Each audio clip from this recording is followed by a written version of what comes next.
Let's crack Bihar exam. Welcome to Unacademy BPSC India's largest learning platform. मैं सुजीत, मैं आपको कराऊंगा polity बहुत ही डिटेल तरीके से। आप लोगों ने पहले एमसीक्यू चैप्टर भी पढ़ रहे थे और एमसीक्यू भी कर रहे थे। मैं आपको बता दूं, अभी थोड़ा सा कुछ टेक्निकल प्रॉब्लम आ गया है बोर्ड में और मैं उसको ठीक करा के फिर से स्टार्ट करूंगा। अभी आप तब तक मेरे साथ इसी फॉर्मेट में आप क्लास करें एमसीक्यू। और जैसे एमसीक्यू का आप लोगों ने पार्ट 1 पार्ट 2 करा है और आज हम लोग स्टार्ट करने वाले हैं पार्ट 3, और वो पार्लियामेंट्री सिस्टम का पार्ट 3 आज हम लोग करेंगे, क्योंकि आप लोगों ने पढ़ लिया था पार्ट 1 को पार्ट 2 को, और साथ में मैं चैप्टर भी पढ़ा रहा हूँ, एमसीक्यू भी करा रहा हूँ। तो बहुत ही डिटेल फॉर्म में बहुत ही अच्छे तरीके से हम लोग करना शुरू करेंगे चैप्टर को। तो चलिए आज स्टार्ट करते हैं। और आज का पहले तो आप जान लो, जिन लोगों को भी सब्सक्रिप्शन लेना है हमारा प्लस कोर्स का, हमारे प्लस कोर्स का सब्सक्रिप्शन लेना है, वो हमारे रेफर कोड सुजीत का उपयोग कर सकते हैं। हमारा रेफर कोड का प्रयोग जब आप करेंगे तो वो 10% का डिस्काउंट मिलेगा। कितने परसेंट का? 10% का डिस्काउंट मिलेगा। सुजीत रेफर कोड का प्रयोग करेंगे तो आपको 10% का डिस्काउंट मिलेगा। कितना? आपका 10% का डिस्काउंट मिलेगा। ये आपको समझ में आ रहा है ना? कितने का? 10% का डिस्काउंट मिलेगा। ये आपको समझ में आ गया ना? तो हमारे रेफर कोड सुजीत का प्रयोग करेंगे तो आपको 10% का डिस्काउंट मिलने वाला है। और अगर आप सीरियस कैंडिडेट हो, आप अच्छी तरीके से तैयारी करना चाहते हो, तो आप 12 महीने के सब्सक्रिप्शन ले सकते हैं। मात्र 315 रुपये पर मंथ ही आपको पे करना होगा। EMI सिस्टम भी है अवेलेबल यहाँ पे। तो चलिए स्टार्ट करते हैं। आज का पहला प्रश्न क्या है? राज्यसभा में होते हैं, तो हमको कंडीशन पढ़ के जवाब देना पड़ेगा। राज्यसभा में क्या होते हैं? तो पहला जो है ऑप्शन है, आप पहले ऑप्शन को आप देखिए यहाँ पे। पहला जो ऑप्शन है आपका, पहला ऑप्शन है 280 सदस्य, जिसमें 20 सदस्य भारत के राष्ट्रपति द्वारा मनोनीत किए जाते हैं। ऑप्शन बी ये है 275 सदस्य, जिसमें 18 सदस्य भारत के राष्ट्रपति के द्वारा मनोनीत किए जाते हैं। सी है 250 सदस्य, जिसमें 12 सदस्य भारत के राष्ट्रपति के द्वारा मनोनीत किए जाते हैं। और डी ऑप्शन है 252 सदस्य, जिनमें से 15 सदस्य भारत के राष्ट्रपति के द्वारा मनोनीत किए जाते हैं। तो इस बातों को बहुत ही अच्छे तरीके से आप समझिए। तो 280 सदस्य, जिसमें से 20 सदस्य भारत के राष्ट्रपति के द्वारा मनोनीत किए जाते हैं। 275 सदस्य, जिसमें से 18 सदस्य भारत के राष्ट्रपति के द्वारा मनोनीत किए जाते हैं। सी नंबर में 250 सदस्य, जिसमें से 12 सदस्य भारत के राष्ट्रपति के द्वारा मनोनीत किए जाते हैं। और डी नंबर 252 सदस्य, जिसमें से 12 सदस्य भारत के राष्ट्रपति के द्वारा मनोनीत किए जाते हैं। यहाँ पे हम लोग देखेंगे, मैंने आपको जब राज्यसभा के बारे में चर्चा किया था तो बताया था राज्यसभा में अधिकतम सीटों की संख्या, राज्यसभा में जो अधिकतम सीटों की संख्या है वो 250 है। राज्यसभा में अधिकतम सीटों की संख्या है 250। अब देखो, ये 250 भी दो भागों में डिवाइड है। पहला जो पार्ट है ये है 238, 238, और यहाँ पे है 12। तो ये जो 12 है ना, ये मनोनीत सदस्य है। क्या है? मनोनीत सदस्य, मनोनीत, डेट मीन्स नॉमिनेटेड मेंबर। ये जो 12 मेंबर हैं ये नॉमिनेटेड हैं। नॉमिनेटेड मतलब किसके द्वारा? ये राष्ट्रपति के द्वारा मनोनीत है। कितने क्षेत्र से? 4 क्षेत्र। 4 क्षेत्र की मैंने बात किया था आपको। 4 क्षेत्र से ये मनोनीत किए जाते हैं। पहला क्या बताया था? साहित्य, के फॉर कला, विज्ञान और समाज सेवा। ये 4 क्षेत्र को आप अच्छे से समझ लेंगे तो बहुत ही आसानी से आप समझ सकते हैं। तो सबसे पहला प्रश्न कि भारत के राष्ट्रपति के द्वारा राज्यसभा में कितने लोगों को मनोनीत किया जाता है? तो 4 लोगों को मनोनीत 4 क्षेत्र से मनोनीत किया जाता है। कितने लोगों को? तो 12 लोगों को। कितने लोगों को? 12 लोगों को। ये समझ में आ रहा ना? 4 क्षेत्र से 12 लोगों को। अभी आप देखो क्या है यहाँ पे कंसेप्ट, कि अब पहले एक प्रश्न और भी बनता था कि जैसे आप पार्लियामेंट की बात करो, पार्लियामेंट का, तो पार्लियामेंट के 3 अंग होते हैं। ये आप सभी लोगों को अच्छी तरीके से पता हो गया होगा। तो पहला था एक राज्यसभा, दूसरा था लोकसभा और तीसरा था प्रेसिडेंट। तो मान के चलो आप यहाँ पे जरा सा आप देखो कि जो लोकसभा है, लोकसभा में क्या होता था? 2 एंग्लो इंडियन। कितना Anglo Indian? 2 Anglo Indian. 2 Anglo Indian article 331, 331 के अंतर्गत नॉमिनेटेड किए जाते थे। कौन सा अनुच्छेद के अंतर्गत? 331 के अंतर्गत। कौन सा अनुच्छेद के अंतर्गत? 331 के अनुच्छेद के अंतर्गत। और राज्यसभा में 12 नॉमिनेटेड होते हैं, जिसमें कोई ये 12 जो है ये कोई एंग्लो इंडियन नहीं रहता, वो भारत के ही लोग रहते हैं। और 4 क्षेत्र के जो विशेषज्ञ लोग हैं, साहित्य, कला, विज्ञान और समाज सेवा। अब देखो साहित्य के क्षेत्र में, कला के क्षेत्र में सचिन तेंदुलकर जब 2012 में राज्यसभा के सदस्य बने थे तो कोर्ट में ये सवाल भी उठाया गया था, क्या कला के क्षेत्र में खेल को माना जाएगा? तो ये संविधान में डिसाइड नहीं है और कोर्ट ने इसे मना खारिज कर दिया था, कह दिया था कि नहीं ये माना जाएगा कला के क्षेत्र में ही खेल को।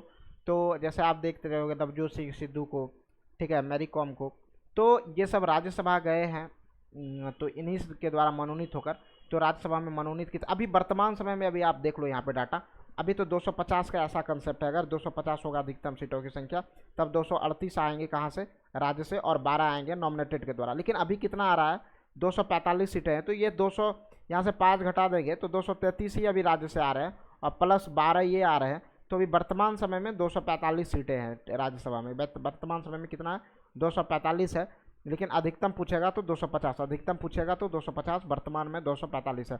कंसेप्ट क्लियर रखना है, सारे क्वेश्चन का कंसेप्ट बहुत ही डिटेल तरीके से हम लोग करेंगे, पूरे क्लैरिटी के साथ पढ़ेंगे। और अगर आपने क्वेश्चन कर लिया ना तो बहुत आसानी से आप एग्जाम में अपने टाइम को भी बचा सकते हैं और एक अच्छे से कॉन्फिडेंस के साथ आप जवाब दे सकते हैं एग्जाम में। आपको कन्फ्यूज़न नहीं होगा, आपको सारा कन्फ्यूज़न समाप्त हो जाएगा। आप ज़्यादा से ज़्यादा प्रश्न को बनाइए, आप पढ़े हैं सही में, लेकिन आप प्रश्न को जब बना लेंगे ना तो एक अच्छा सा आपके पास कंसेप्ट बिल्ट हो जाएगा। और एग्जाम में जो टाइम टेकिंग लेता है ना, वो कंसेप्ट आपका क्लियर नहीं रहता, इसीलिए आप टाइम लेते हैं, सस्पिशन में रहते हैं। और जीएस में इस बातों को ज़्यादा, ये मैथमेटिक्स का बात नहीं है, जीएस में क्या होता है, बार बार पढ़ने से वो क्लियर रहता है विजन। आप हमेशा डेटा में, डेट में, ये सारे चीज़ में कन्फ्यूजन होते रहता है। तो पहला प्रश्न का जवाब आपको क्या नजर आया, सी नंबर होगा। और नेक्स्ट क्वेश्चन हम लोग देखते हैं, जिन लोगों को भी आ रहा होगा क्वेश्चन, मैं एक बार क्वेश्चन पढ़ते पढ़ते आप लोग कमेंट में जरूर जवाब दीजिएगा जिन लोगों को आ रहा होगा, ठीक है। तो प्रश्न संख्या 2 पे हम लोग चर्चा करेंगे अभी कि राज्यसभा में राज्यों को प्रतिनिधित्व निम्नलिखित में से किस आधार पर दिया जाता है। तो राज्य में, प्रत्येक राज्य में जो राज्यसभा का प्रतिनिधित्व होता है ना, वो प्रत्येक राज्य में जो राज्यसभा का प्रतिनिधित्व वो किस आधार पर डिसाइड किया जाता है, ये प्रश्न पूछा गया। तो देखिए, आप पहला ए में ऑप्शन है, आप जब मैं ऑप्शन पढ़ रहा होता हूँ ना तो आप अपने ऑप्शन पे ध्यान दीजिए, ठीक है। जो ऑप्शन है उस ऑप्शन पे आप ध्यान देखो ए नंबर में क्या लिखा है, प्रत्येक राज्य के लिए बराबर हो। क्या भारत में राज्यसभा का सीट प्रत्येक राज्य में बराबर होना चाहिए, पहला ऑप्शन ये है। ऑप्शन बी में उनकी जनसंख्या के अनुपात में स्थान, उनके क्षेत्रफल के अनुसार स्थान, और ऑप्शन नंबर डी में उनके राजस्व के अनुपात में स्थान। तो ये 4 ऑप्शन है आपके पास। कितना ऑप्शन है, 4 ऑप्शन है प्रत्येक राज्य के लिए। अब देखो यहाँ पे क्या है, जरा आप ध्यान से देखो, प्रत्येक राज्य के लिए बराबर, तो प्रत्येक राज्य के लिए बराबर नहीं हो सकता है। जैसे देखो, आप बिहार में 16 सीट है और यूपी में 31 सीट है। अब आपको यहाँ समझ में आ रहा होगा, लेकिन कुछ कुछ राज्य हैं जहाँ इक्वल है, 16 सीट बंगाल में भी है। आप केरल चले जाओ, 9 सीट है राज्यसभा का। तो इस तरह से अलग अलग राज्य में अलग अलग डिफाइन किए गए हैं, तो ये तो गलत होगा। ऑप्शन ए जो है ये तो रॉन्ग हो जाएगा। लेकिन ऑप्शन बी को देखेंगे, उनकी जनसंख्या के अनुपात के स्थान पर, तो क्या जनसंख्या के स्थान पर हो सकता है? तो ये हम लोग होगा, एकदम होगा, क्योंकि भारत में जो राज्यसभा का सीट हो, लोकसभा का सीट हो, विधानसभा का हो या विधान पर, ये सारे चीज़ डिफाइन होता है किसके ऊपर, जनसंख्या। उनके क्षेत्रफल के अनुसार भी नहीं होता, उनके राजस्व है, मतलब इनकम के द्वारा। तो देखो क्या है, इनका राजस्व के द्वारा कहने का तात्पर्य ऑप्शन डी जो है वो कहने का तात्पर्य जिस राज्य का ज़्यादा इनकम होगा उस राज्य का राज्यसभा में अधिक सीट आएगा। क्या ऐसा नहीं है, समझ गए ना, ऐसा कोई भी कंसेप्ट नहीं मेंशन किया गया है। तो चलिए सबसे पहले देखें, प्रत्येक राज्य के लिए बराबर, तो ये भी गलत था। ऑप्शन बी उनकी जनसंख्या के अनुपात, ये सही है। तो 2 का आंसर होगा बी नंबर। और सी में उनके क्षेत्रफल के अनुपात में, ऐसा नहीं कि बड़ा क्षेत्रफल होगा। जैसे आप देखो यहाँ पे, 1 मिनट, आप देखो सी को मैं क्लियर करना चाहता हूँ। जैसे मान लो ये एक राज्य है, एक राज्य थोड़ा सा छोटा है, एक राज्य और छोटा है, एक राज्य और छोटा। मान लो यहाँ पे एक ऐसे से दूरी दूरी पे आदमी रहता है। जनघनत्व जो है यहाँ का बहुत कम है, जनघनत्व क्या है, कम है। यहाँ का ज़्यादा है, यहाँ का उससे भी ज़्यादा, यहाँ पे डेंसिटी ज़्यादा। और इस चारों राज्यों में सबसे अधिक आबादी यहीं का है।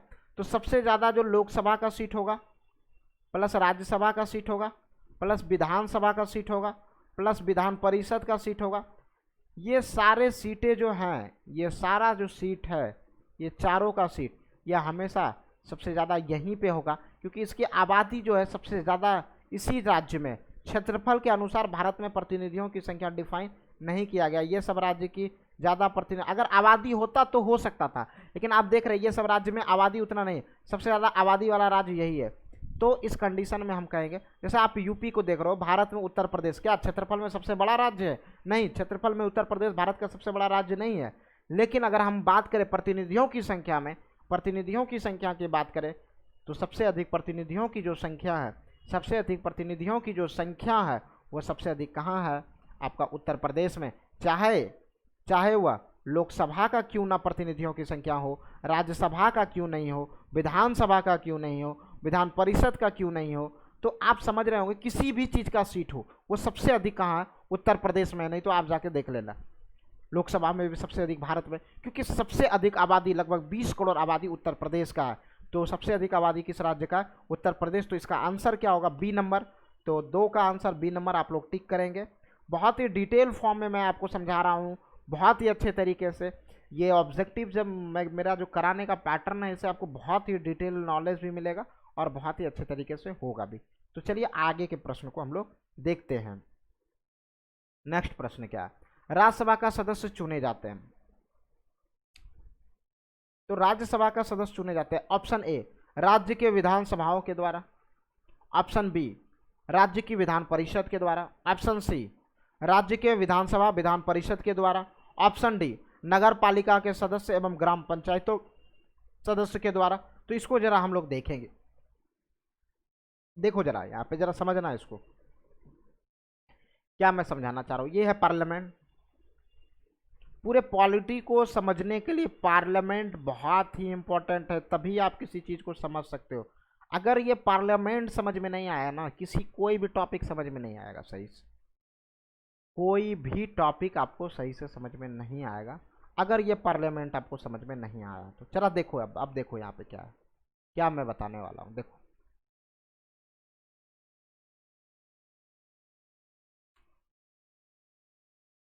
सबसे पहले आप यहाँ पे देखो, ये है राज्यसभा, ये है लोकसभा और ये है प्रेसिडेंट का। अब प्रत्येक राज्य को चलाने के लिए विधानमंडल होता है, बीएम लिख सकता हूँ मैं। और इसके भी 3 अंग होते हैं। सभी राज्य में 3 अंग नहीं होते हैं, लेकिन होते हैं इसके भी 3 अंग। एक है विधान परिषद, विधानसभा, अब यही है राज्य का विधानसभा, और यहाँ पे बैठते हैं गवर्नर, राज्यपाल। तो प्रत्येक राज्य का अलग अलग, राज्य यूपी के लिए ये अलग होता है विधानमंडल, बिहार के लिए अलग होगा ये विधानमंडल, और मध्य प्रदेश एमपी के लिए अलग होगा ये। तो अलग राज्य के विधानमंडल अलग अलग होते हैं।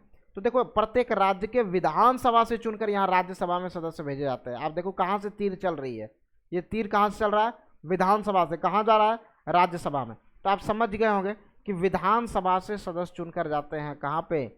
राज्यसभा में। विधानसभा से सदस्य चुनकर कहाँ जाते हैं? राज्यसभा में। विधानसभा से सदस्य चुनकर कहाँ जाते हैं? राज्यसभा में। विधानसभा से सदस्य चुनकर कहाँ जाते हैं? राज्यसभा में। ये आपको समझ में अच्छी तरीके से आ गया होगा कि विधानसभा से सदस्य चुनकर कहाँ जाते हैं? राज्यसभा में। कोई दिक्कत है, कोई समस्या है? तो चलिए, तो यहाँ पे क्या होगा? राज्य के विधानसभाओं के द्वारा। आंसर आपका 3 का जो आंसर होगा वो ए नंबर आंसर होगा, आप टिक कर लेंगे। 3 का जो आंसर होगा वो ए नंबर होगा। प्रत्येक राज्य के विधानसभा से राज्यसभा का सदस्य चुनकर जाते हैं। प्रत्येक राज्य के विधानसभाओं के द्वारा राज्यसभा सदस्य चुनकर जाते हैं। ये आपको अच्छी तरीके से समझ में आ गया होगा, कोई प्रॉब्लम तो नहीं है ना?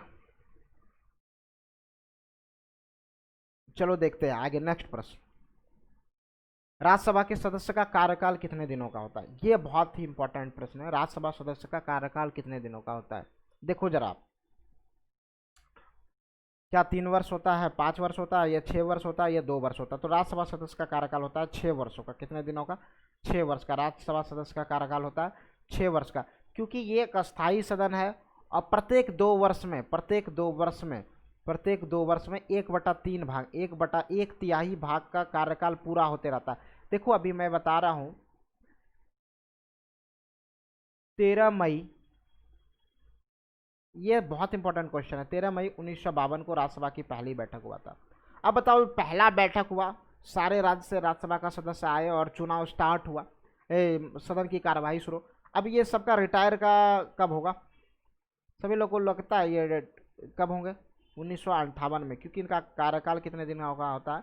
6 वर्ष का कार्यकाल कितने दिनों का होता है? 6 वर्ष का। अब जरा यहाँ पे आप देखना, अभी क्या हुआ 1954, एक बीच में डेट आ गया 1954 में, और बीच में एक डेट और आएगा 1956, प्रत्येक 2 वर्ष की बात कर रहे हैं। तो यहाँ पे क्या 1954 में राज्यसभा में एक लॉटरी लाया गया था पहली बार, मतलब 1952 में जब राज्यसभा का पहली बैठक शुरू हुआ था, उस 1954 में एक लॉटरी लाया गया था।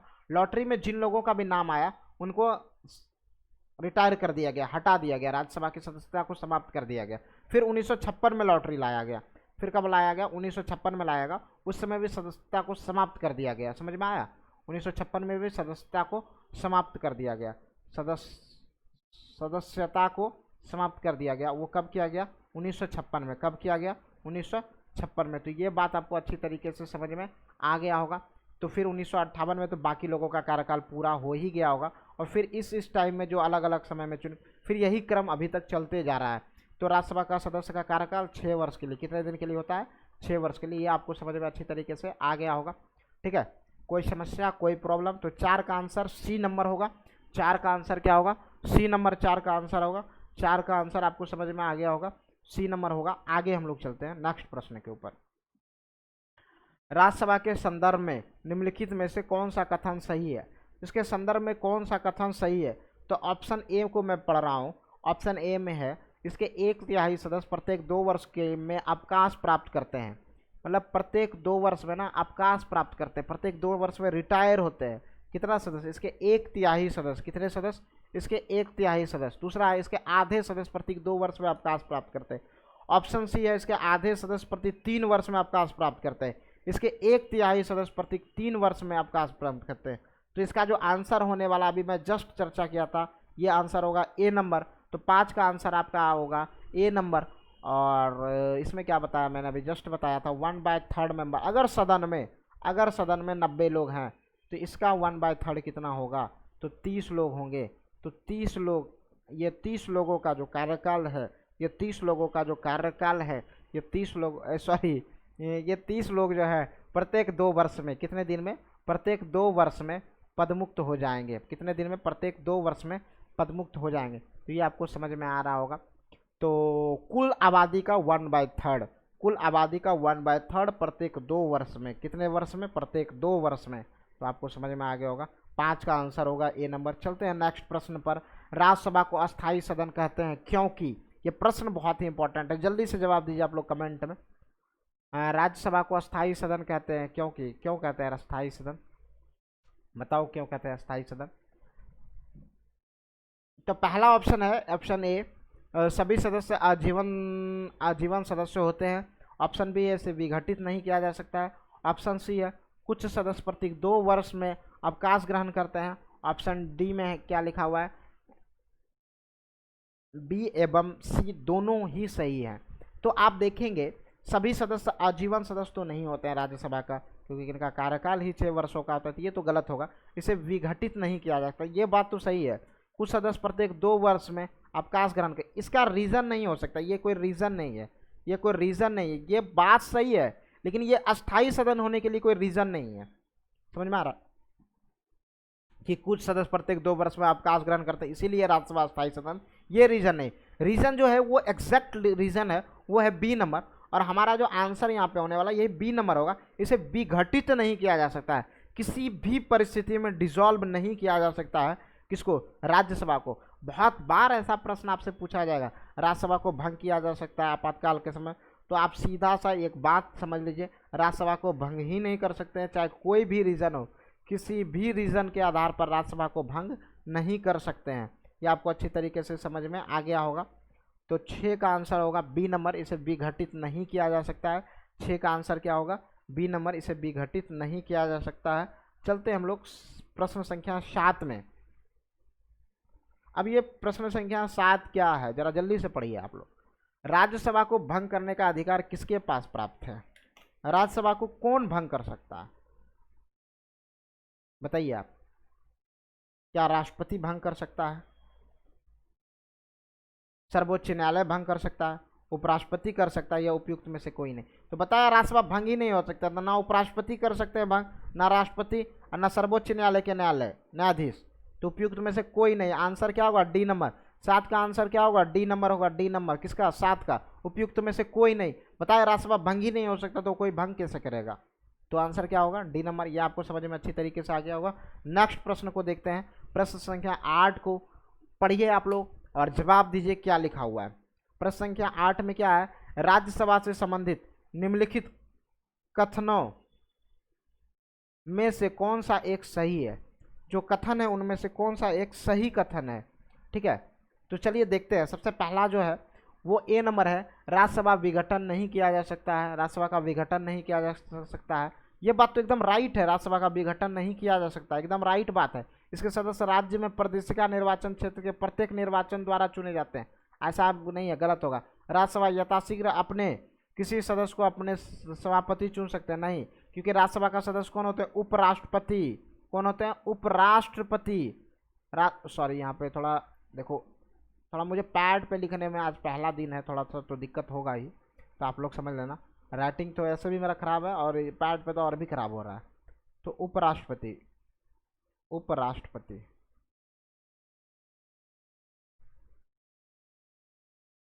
समझ में आ गया होगा। राज्यसभा के पदेन सभापति के तौर पर काम करते हैं, राज्यसभा के पदेन अध्यक्ष उपराष्ट्रपति। और भारत के महान न्यायवादी को राज्यसभा में बोलने का अधिकार, ये भी गलत होगा। ये विधि अधिकारी होते हैं, महान न्यायवादी होगा यहाँ पे, वादी, महान न्यायवादी। ये आपको समझ में आ गया होगा। कोई प्रॉब्लम? No problem. चलते हैं प्रश्न संख्या 9 पर। और राज्यसभा कैसे भंग होता है? ये बहुत ही महत्वपूर्ण प्रश्न है। राज्यसभा भंग कैसे होता है? सभापति का कार्यकाल पूरा होने पर, राष्ट्रपति के 5 वर्ष बाद भंग करने पर, यह लोकसभा के साथ स्वतः भंग हो जाती है, या उपयुक्त में से कोई नहीं। राज्यसभा कैसे भंग होता है? तरह राज्यसभा भंग ही नहीं होता। जब मैं बहुत बार बता दिया, तो सभापति के कार्यकाल की उपयुक्त में से कोई नहीं। आंसर क्या होगा? डी नंबर होगा आंसर। ये भी गलत है, ये भी गलत है, ये भी गलत है। आंसर क्या होगा? D number. तो 9 का आंसर जो होगा वो आपका डी नंबर होगा। 9 नंबर का जो आंसर होगा वो आपका डी नंबर आंसर होगा। 9 नंबर का आंसर क्या होगा? डी नंबर आंसर होगा। चलते हैं हम लोग नेक्स्ट प्रश्न के ऊपर। राष्ट्रपति द्वारा राज्यसभा में कितने व्यक्ति को मनोनीत किया जाता है? ये मैं पहले ही बता दिया, पहला प्रश्न में बताया था कि राष्ट्रपति के द्वारा राज्यसभा में, कहाँ पे? राज्यसभा में 12 सदस्य को मनोनीत किया जाता है। कितने सदस्य को? 12 सदस्य को। कितने क्षेत्र से? 4 क्षेत्र से। कितने क्षेत्र से?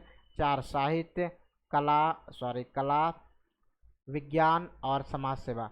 तो इससे 12 लोगों को मनोनीत किया जाता है। किसके द्वारा?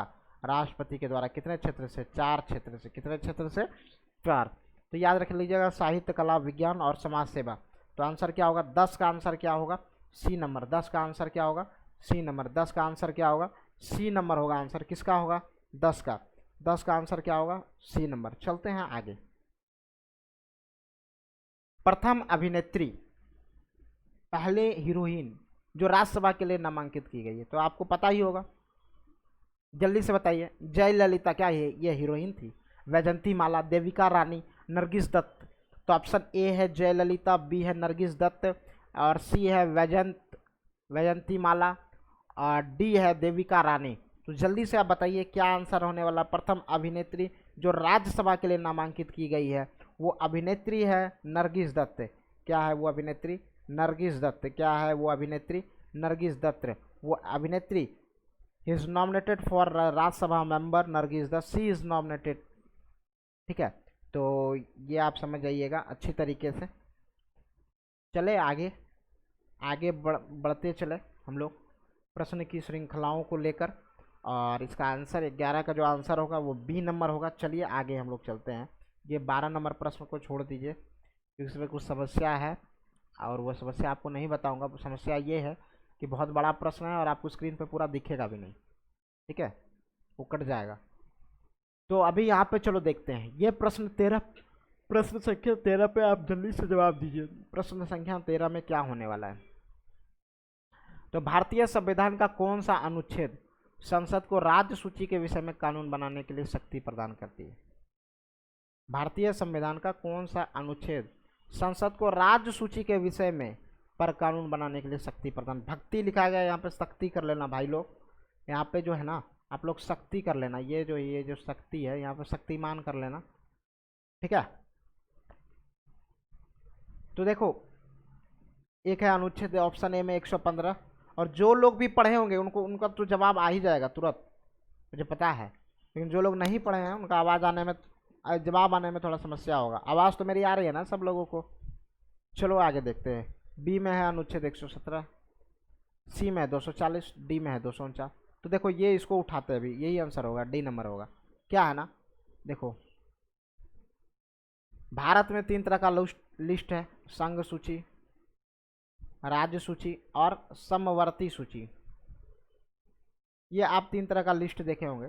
तो संघ सूची में कौन बना सकता है कानून? सेंट्रल गवर्नमेंट, सीजी, ऐसे आप समझ लेना। राज्य सूची में तो स्टेट गवर्नमेंट, और समवर्ती सूची में दोनों, ये दोनों मिल जाएगा तो इसमें आ जाता है। समवर्ती सूची में दोनों मिल के कानून बनाया जाएगा, दोनों के द्वारा। जैसे देखो, आपके घर का कोई बड़ा डिसीजन लेना है तो वो आपके पापा लेंगे, लेकिन आपके पढ़ने संबंधित कोई डिसीजन अब लेना हो बड़े होने के बाद तो वो आप खुद कर सकते हैं, वो आप खुद कर सकते हैं। मुझे फिजिक्स पढ़ना चाहिए, अभी भी बायोलॉजी पढ़ना चाहिए, उसमें पापा का कोई हस्तक्षेप नहीं रहता। तो वो राज्य सूची, वो आपके विषय का बात है उसमें पापा। लेकिन मोटरसाइकिल खरीदना हो, मोबाइल खरीदना हो पापा का, तो आपसे पूछेंगे। तो दोनों की सहमति के बाद कुछ चीज़ों को खरीदते हैं, उसको डेट मीन समवर्ती सूची, जिसमें राज्य और केंद्र दोनों की सहमति हो, राज्य और केंद्र दोनों की सहमति हो। समझ में आया ना? तो इसका आंसर क्या होने वाला है आपका? D number. और ये पावर दिया गया है कि राज्य सूची में वर्णित किसी भी विषय को स्टेट लिस्ट में वर्णित किसी भी एक विषय को 1 वर्ष के लिए कानून बना सकता है। कितने दिन के लिए? 1 वर्ष के लिए कानून बना सकता है। कौन बना सकता है? राज्यसभा। कौन बना सकता है? राज्यसभा। कौन सा आर्टिकल के अंतर्गत? 249। कौन सा आर्टिकल के अंतर्गत? 249। तो ये आपको समझ में आ गया होगा। चलिए आगे हम लोग देखते हैं प्रश्न संख्या 14 में क्या मेंशन किया गया है। प्रश्न संख्या 14 को देखेंगे, बहुत ही अच्छे तरीके से देखेंगे प्रश्न संख्या 14 में क्या मेंशन किया गया है।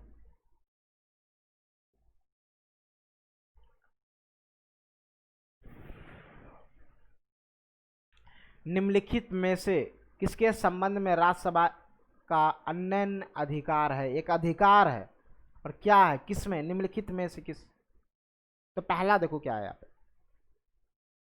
पहला, राष्ट्रपति को अपदस्थ करने हेतु कार्रवाई। राष्ट्रपति को ये उसमें कोई सर्वोच्च न्यायालय के न्यायाधीशों को हटना, कोई एक नई अखिल भारतीय, ये इंपॉर्टेंट है, ये भी गलत है। तो आंसर क्या होगा इसका? 14 का सी नंबर होगा। मैं यहाँ पे समझा रहा हूँ आपको। जब आप जाओगे राज्यसभा की शक्तियाँ पढ़ने तो आपको 2 शक्ति मिलेगा, जो अभी पहले पढ़ाया 249, और अभी मैं बता रहा हूँ 312। ऐसे एक्चुअली ये एक चैप्टर है, यूनियन पब्लिक सर्विस कमीशन, संघ लोक सेवा आयोग, जिसका कंसेप्ट 1919 में आया था। इंडियन गवर्नमेंट एक्ट 1990, जिसको हम लोग मॉन्टेग्यू चेम्सफोर्ड सुधार के नाम से जानते हैं। तो 1919 में भारत में जो सबसे बड़ी एग्ज़ाम आज होता है, अखिल भारतीय सेवा के द्वारा कराया जाता है, यूनियन पब्लिक सर्विस कमीशन के द्वारा, कलेक्टर पद जिसमें मिलते हैं। तो जिसका कंसेप्ट 1919 में ही भारत आया था, 1919 में ही भारत आया था। लेकिन बाद में क्या हुआ, इसे भारत सरकार के, भारत के संविधान में भी अडॉप्ट किया गया, और आज आर्टिकल 312 में आपको लिखा मिलेगा भारत के संविधान में। पहले जो कलेक्टर का पद होता था उसका कुछ नज़रिया भारत के प्रति अलग होता था। आज जो कलेक्टर का पद है उसका नज़रिया कुछ अलग है। पहले जो कलेक्टर हुआ करते थे वो रेवेन्यू कलेक्ट करने के लिए, अंग्रेजों का रेवेन्यू कलेक्ट करने के लिए हुआ करते थे कलेक्टर। आज जो कलेक्टर है वो हमारे प्रांत के, क्षेत्र के विस्तार के लिए, विकास के लिए जिम्मेवार है। तो दोनों का कथनी और करनी में बहुत अंतर था, ठीक है, वो पहले वाला अंग्रेज जमाना वाला कलेक्टर और आज के कलेक्टर में। तो इसका आंसर होगा सी नंबर। अब इसको जरा समझिएगा क्या है ये अखिल भारतीय सेवाओं का सृजन करना, क्या कंसेप्ट है। जैसे आप देखो, यूनियन पब्लिक सर्विस के कमीशन के अंतर्गत आप आईएएस बन सकते हो, इंडियन एडमिनिस्ट्रेटिव सर्विस में जा सकते हो, आईपीएस बन सकते हो, आईएफएस बन सकते हो, Indian forest service, foreign not, ये फॉरेस्ट सर्विस पहले यूनियन पब्लिक सर्विस कमीशन नहीं कराती थी, लेकिन 1966 में इसको जोड़ा गया। तो आईएफएस का सृजन हुआ ना, कहाँ हुआ? यूनियन पब्लिक सर्विस कमीशन में। कौन से आर्टिकल के 312 में। और ये किसके पास पावर है? तो ये पावर है किसके पास? राज्यसभा के पास। किसके पास ये पावर है? राज्यसभा के पास। किसके पास ये पावर है? राज्यसभा के पास ये पावर दिया गया है। किसके पास ये पावर दिया गया है? तो राज्यसभा के पास ऐसा पावर दिया गया है। किसके पास दिया गया है? राज्यसभा के। कौन से अनुच्छेद में? 312। तो राज्यसभा की 2 शक्तियां हैं, 249 और 312। 249 और 312। 249 में राज्य सूची में वर्णित किसी भी एक विषय पर राज्यसभा 1 वर्ष के लिए कानून बना सकती है, और 312 में अखिल भारतीय सेवाओं का सृजन करना। 312 में क्या है, अखिल भारतीय सेवाओं का सृजन करना। ये भी आपको कंसेप्ट बहुत ही अच्छे तरीके से समझ में आ गया होगा। नेक्स्ट प्रश्न को देखते हैं, प्रश्न संख्या 15 को, निम्नलिखित कथनों में से कौन एक भारत के संविधान की चौथी अनुसूची में सही सही वर्णित किया गया है। वो सही सही आपको कंफ्यूजन करने के लिए लिखा है। ऑप्शन ए पे आप ध्यान देंगे, ऑप्शन ए में लिखा है इसमें संघ और राज्य के बीच शक्तियां, यहां भी भक्ति लिखा गया है, शक्ति यहां पे लिखना है, ये आप कर लेंगे। शक्ति का विवरण सूचीबद्ध है। ऑप्शन बी में है इसमें संविधान की सूचीबद्ध भाषाएं हैं। ऑप्शन सी है जनजातीय क्षेत्र का प्रशासन। और ऑप्शन डी है इसमें राज्यसभा के में स्थानों का आवंटन। तो इसका आंसर जो होने वाला है वो होगा राज्यसभा के स्थानों का आवंटन। That means option D is right answer. Option D जो है वो आपका सही आंसर है।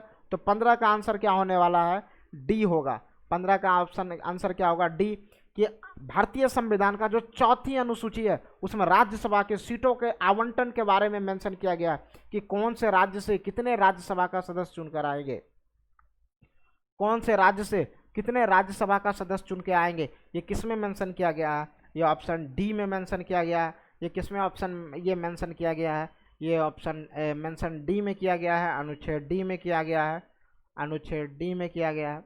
ओह सॉरी, ये ऑप्शन डी में, और ऑप्शन डी आंसर सही है।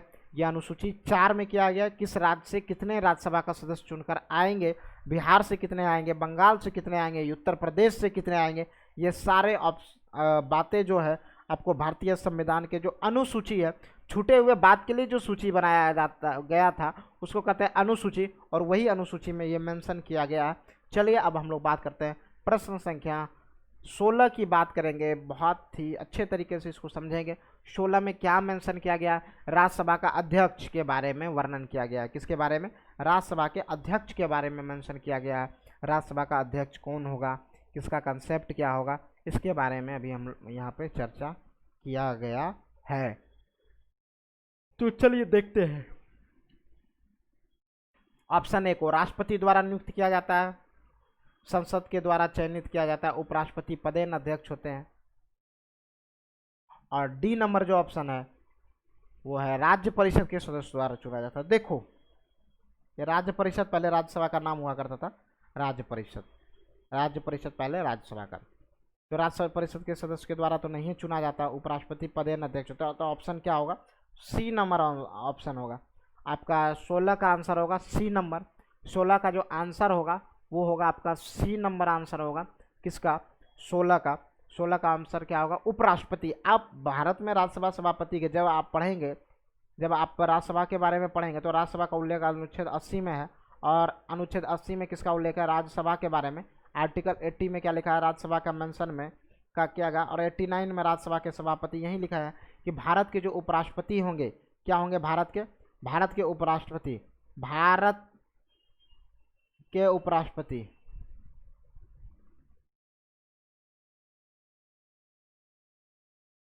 उपराष्ट्रपति राज्यसभा के सभापति।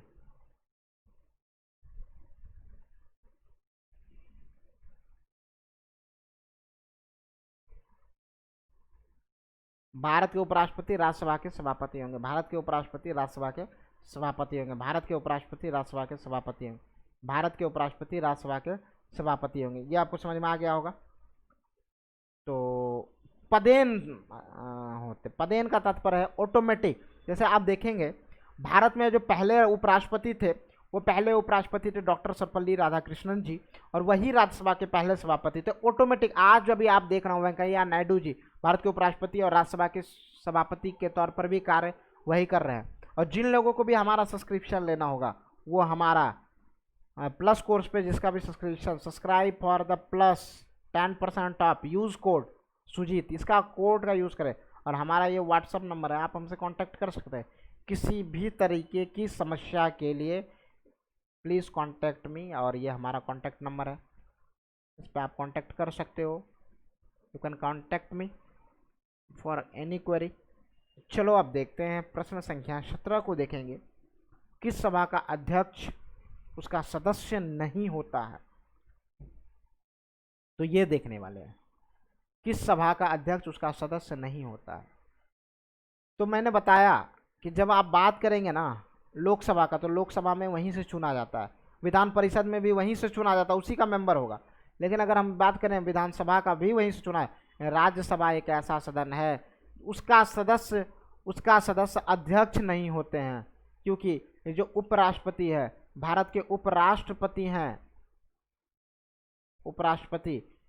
उपराष्ट्रपति सॉरी आप देख लो यहाँ पे,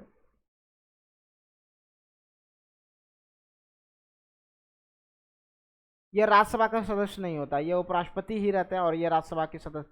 तो यही एक ऐसा सदन है जिसका कोई सदस्य इसके अध्यक्ष के पद पर नहीं होते हैं। समझ में आ गया ना। 17 का आंसर क्या होगा? ए नंबर। 17 का आंसर क्या होगा आपका? ए नंबर 17 का आंसर होगा। आपको समझ में अच्छी तरीके से आ गया होगा। 17 का आंसर क्या होगा आपका? ए नंबर होगा। ठीक है,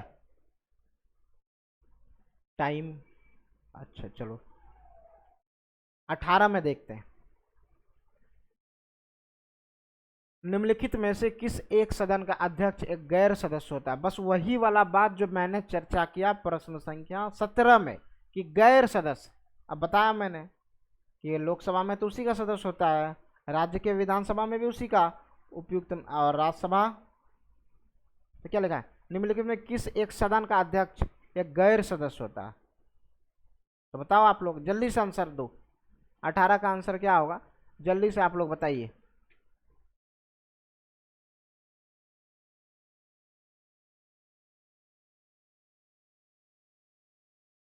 भी मैं जस्ट चर्चा किया था इसके बारे में, और ये होगा आंसर सी नंबर।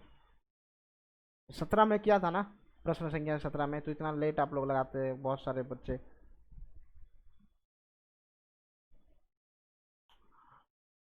ये 19 नंबर प्रश्न भी पढ़ने में दिक्कत होगा। और अब 20 पे चलते हैं। प्रश्न संख्या 20 में क्या मेंशन किया गया ये देखते हैं। राज्यसभा किसी धन विधेयक में सारभूत संशोधन करती है तो वो तत्पश्चात क्या होगा? राज्यसभा किसी धन विधेयक में सारभूत संशोधन करती है तो तत्पश्चात क्या होगा? अगर राज्यसभा किसी धन विधेयक में संशोधन करती है तो तत्पश्चात क्या होगा, क्या होने वाला है? तो लोकसभा, यहाँ पे देखो आप प्रश्न संख्या 20 को बहुत ही अच्छे तरीके से देखेंगे। लोकसभा राज्यसभा की अनुशंसाओं को स्वीकार करे या अस्वीकार करे, इस विधेयक पर आगे कार्यवाही कर सकती है। कहने का क्या तात्पर्य है? ऑप्शन बी को देखो, लोकसभा विधेयक पर आगे कोई विचार नहीं कर सकती है। ऑप्शन सी देखो, लोकसभा विधेयक को पुनर्विचार के लिए राज्यसभा को लौटा सकती है। ऑप्शन डी, राष्ट्रपति विधेयक को पारित करने के लिए संयुक्त बैठक आहूत कर सकता है। अब हमें क्या समझना है यहाँ पे मेरे भाई? देखो, आप देखो यहाँ पे, ये है पार्लियामेंट। बाबू ये पार्लियामेंट जो है ना, इसको पूरा पॉलिटी पढ़ने, पार्लियामेंट ही करना पड़ेगा। पूरा पॉलिटी कंट्रोल होता है यहीं से। राज्यसभा, लोकसभा और राष्ट्रपति, प्रेसिडेंट, पी लिख देते हैं, ये आर अच्छा नहीं लग रहा ना, राज्यसभा जैसा लग रहा था। अब ठीक है ना, पी माना राष्ट्रपति, पापा मत समझ लेना। चलो देखते हैं, राज्यसभा किसी धन विधेयक को सारभूत संशोधन करती है तो तत्पश्चात क्या होता है, वहां पे क्या होगा? तो देखो, धन विधेयक हमेशा डिसाइड किया जाता है लोकसभा से। धन विधेयक का डिसीजन हमेशा कहां से निकलता है? लोकसभा से। ठीक है, और वो जाता कहाँ है? राज्यसभा में। धन विधेयक निकलता कहाँ से? लोकसभा से, और जाता कहाँ है? राज्यसभा में। ठीक है, तो लोकसभा से प्रारंभ होता है, जाता है राज्यसभा। राज्यसभा उसको मात्र 14 दिन के लिए रोक सकती है। कितने दिन के लिए रोक सकती है? 14 दिन के लिए। ठीक है, अगर 14 दिन के अंदर राज्यसभा उसको पारित नहीं करती है, वो ऑटोमेटिक राष्ट्रपति के पास जाएगा, उस पर कानून सहमति मिल जाती है। राज्यसभा कोई सुधार करे कि नहीं ये होना चाहिए, वो नहीं वो होना चाहिए, उसको मानने के लिए ना मानने के लिए बाध्य नहीं है लोकसभा। तो ऑप्शन आपका जो आंसर होगा 20 का आंसर ए नंबर होगा। लोकसभा राज्यसभा की अनुशंसाओं को स्वीकार करे या अस्वीकार करे, इस विधेयक पर आगे कार्यवाही कर सकती है। समझ में आया आपको? लोकसभा राज्यसभा की अनुशंसाओं को स्वीकार करे या ना करे, करे या अस्वीकार करे, इस विधेयक पर आगे कार्रवाई कर सकती है। तो 20 का आंसर ए नंबर होगा। अब चलते हैं हम लोग 21 नंबर प्रश्न में। कौन से प्रश्न में? 21 नंबर प्रश्न में चलते हैं हम लोग। निम्नलिखित में से कौन सा राज्यसभा का सदस्य होते हुए भी लोकसभा की कार्यवाही में भाग ले सकते हैं? राज्यसभा का सदस्य होते हुए, निम्नलिखित में कौन राज्यसभा का सदस्य होते हुए भी लोकसभा की कार्यवाही में भाग ले सकते हैं? अब ये बहुत इंपॉर्टेंट है जानना। अब देखो इसको कैसे जानेंगे हम लोग। राज्यसभा का मनोनीत सदस्य जो क्षेत्र विशेष का हो, इसका कोई मतलब ही नहीं है। राज्यसभा के उपसभापति ऐसा कुछ नहीं है। मतलब कहने का मतलब है, ये देखो पार्लियामेंट है ना, तो ये प्रेसिडेंट हो गया, ये लोकसभा हो गया, और ये आपका राज्यसभा, मतलब दोनों में बैठ सकता है, इसमें बैठ सकता है, इसमें कौन होगा? तो मंत्री जो राज्यसभा का सदस्य हो, ये जो मंत्री होता है ना, अगर मान लो कोई भी मंत्री है, राज्यसभा से भी मंत्री हो सकता है, लोकसभा से भी मंत्री हो सकता है, तो मंत्री किसी में बैठ सकता है, इसमें भी बैठ सकता है, इसमें भी बैठ सकता है, कहीं भी बैठ सकता है। लेकिन अगर वोटिंग देना हो तो यहीं देगा। जैसे मनमोहन सिंह भारत के प्रधानमंत्री थे, कहाँ से? राज्यसभा से, तो राज्यसभा से और लोकसभा में भी आके बैठ सकते थे, कोई दिक्कत नहीं था। लेकिन अगर वोटिंग देने का समय आता तो उनको सिर्फ राज्यसभा में ही वोटिंग वो कर सकते थे। तो आंसर क्या होगा? सी नंबर आंसर होगा। जो मंत्री हैं वो किसी भी सदन के में भाग ले सकते हैं, बैठक में। मंत्री जो है, कौन? मंत्री। नेक्स्ट आगे देखते हैं। 22, राज्यसभा का सर्वप्रथम गठन कब हुआ था? तो राज्यसभा के संबंध में मैंने पढ़ाया था 3 डेट, अगर आपको याद होगा ये भी आप अच्छे तरीके से कर लेंगे। जैसे 3 डेट के लिए मैं बताया था आपको। देखो किधर गया भाई, देखो पहला 3 अप्रैल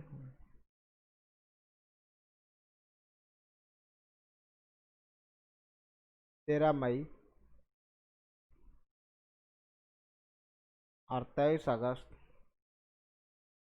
1954। 3, 13 और 23 की बात कर रहे हैं हम। 3 अप्रैल, 13 मई और 23 अगस्त। 3 अप्रैल, 13 मई और 23 अगस्त। 3 अप्रैल 1952 को, 3 अप्रैल 1952 को गठन हुआ था राज्यसभा। 3 डेट याद रखना। 13 मई 1952 को पहली बैठक, तो पहला गठन, तो सर्वप्रथम गठन, तो 3 अप्रैल 1952 को इसका गठन हुआ था। तो 1952 ही आंसर होगा। आंसर होगा सी नंबर। तो ये 3, 3, 3, 13 और 23, ये तीनों आपको याद रख लेना। 3 अप्रैल 1952 को गठन हुआ था, 13 मई 1952 को पहली बैठक, 23 अगस्त 1954 को पहले जो राज्यसभा का नाम हुआ करता था राज्य परिषद। राज्य परिषद, सॉरी, राज्य परिषद।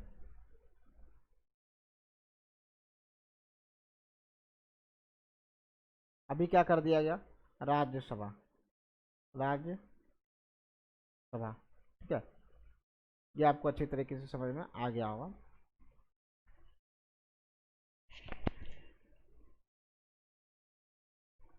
चलो आप लोग जल्दी से इसका जवाब दो, जिन लोगों को भी पता है बहुत ही अच्छे तरीके से जवाब दीजिए।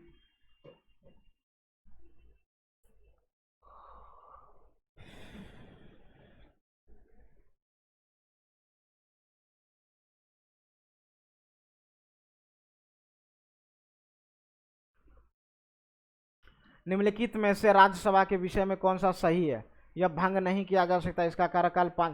देखो राज्यसभा को भंग किया जा सकता है, सही है, ये बात गलत है। भंग नहीं किया जा सकता, तो ये बात सही है। इसका कार्यकाल 5, ये गलत है। प्रत्येक 2 वर्ष में एक बार कार्य, ठीक है। इसके सदस्य 25 वर्ष का आयु नहीं, न्यूनतम आयु कितना होना चाहिए? 30 वर्ष। राज्यसभा का सदस्य बनने के लिए जो न्यूनतम आयु है ना, वो 30 वर्ष होना चाहिए।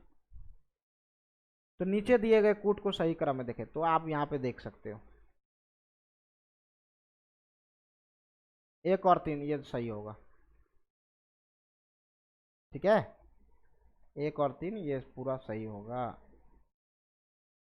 कोई दिक्कत? चला आगे। तो 1 और 3 यह भंग नहीं किया जा सकता, और 3 में प्रत्येक 2 वर्ष में 1/3 सदस्य का कार्यकाल समाप्त हो जाता है। ये दोनों सही है। आगे देखते हैं। 1 वर्ष में कम से कम संसद की बैठक होना चाहिए। तो 1 वर्ष में कितने बार बैठक होना चाहिए? किसका? संसद का। तो देखो 6 माह में एक बार, 6 माह में एक बार होगा, 6 माह में एक बार, समझ में आ रहा? 6 माह में, तो एक वर्ष में कितना, 2 बार बैठक होना चाहिए। कोई दिक्कत? तो राज्यसभा का बैठक एक वर्ष में 2 बार, लोकसभा का पूछ दे तो एक वर्ष में, लोकसभा का पूछ दे एक वर्ष में 2 बार, अगर राज्यसभा का पूछ दे तो, विधानसभा का पूछ दे तो एक वर्ष में 2 बार, अगर विधान परिषद का पूछ दे तो एक वर्ष में 2 बार। ये आप याद रखना, किसी का भी हो 6 महीना में एक बार होना जरूरी है, मतलब वर्ष में 2 बार। ठीक है, लास्ट प्रश्न, आज का लास्ट प्रश्न होगा ये। राष्ट्रपति संसद का हिस्सा नहीं होता है, तो काहे नहीं होता है? होता है, इतना बार तो पढ़ लिए। संसद का ये तो हिस्सा होगा ही, कौन? राष्ट्रपति। तो संसद का हिस्सा है, गलत बात बोला है, संसद का हिस्सा है, होता है, सही बात है। संसद का हिस्सा होता है और संसद में बैठक में भाग नहीं लेता है। संसद वोट दे सकता है, संसद में वोट भी नहीं दे सकते राष्ट्रपति जी।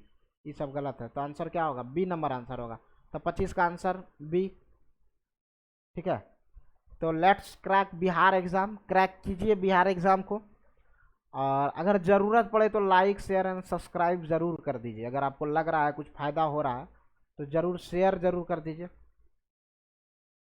और हमारे रेफर कोड सुजीत का प्रयोग करिए आप प्लस कोर्स पर सब्सक्रिप्शन लेने के लिए, ट्रेन में टिकट कटाने के लिए नहीं, सब्सक्रिप्शन लेने के लिए। समझ में आ रहा है ना? तो चलिए आगे फिर हम लोग क्लास को कंटिन्यू करेंगे, नेक्स्ट लेक्चर मैं लेके आऊँगा और उसमें आगे हम लोग देखेंगे। जय हिंद, जय भारत, जय बिहार। मिलते हैं नेक्स्ट लेक्चर में।